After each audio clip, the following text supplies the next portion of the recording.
After my Mind of a Monster post, where I talk about people who engage in things like trafficking, abuse, and exploitation scoring high on dark triad traits, quite a few people talked about projection.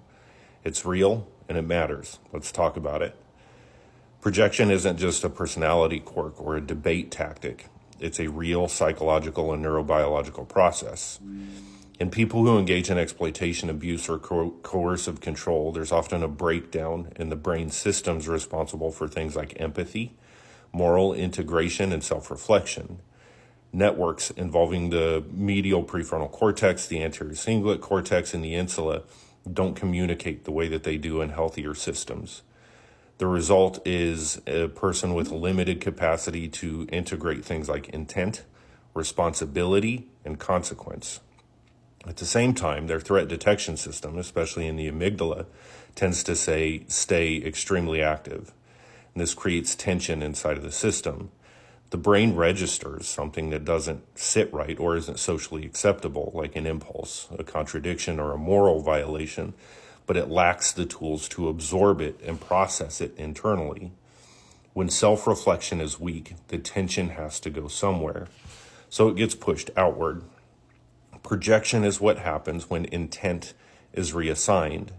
Manipulation, danger, corruption, or immorality get attributed externally instead of being processed internally. This allows the internal identity to stay intact while behaviors continue unchanged. Neurobiologically, it's kind of a shortcut. Instead of updating their internal models and their sense of self, the brain stabilizes itself by mislabeling the source of the threat. And this pattern doesn't stay confined to individuals. The same dynamics show up at scale, especially in current political arenas.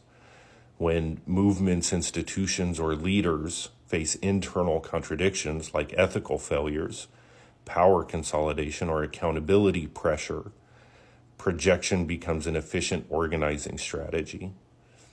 Corruption gets accused externally when people are pushing for accountability.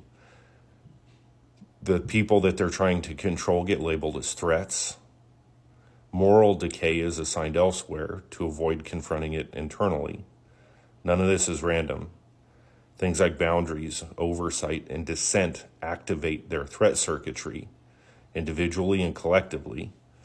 And threats demand explanation, and projection gives them one. And over time, this reshapes shared reality. Language starts to flip. Accountability is reframed as persecution. Disagreement becomes danger, and internal tension gets redistributed outward instead of resolved.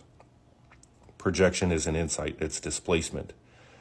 It's how a person's systems protect their sense of self and their identity, personal or political, when they can't bear to look at themselves in the mirror.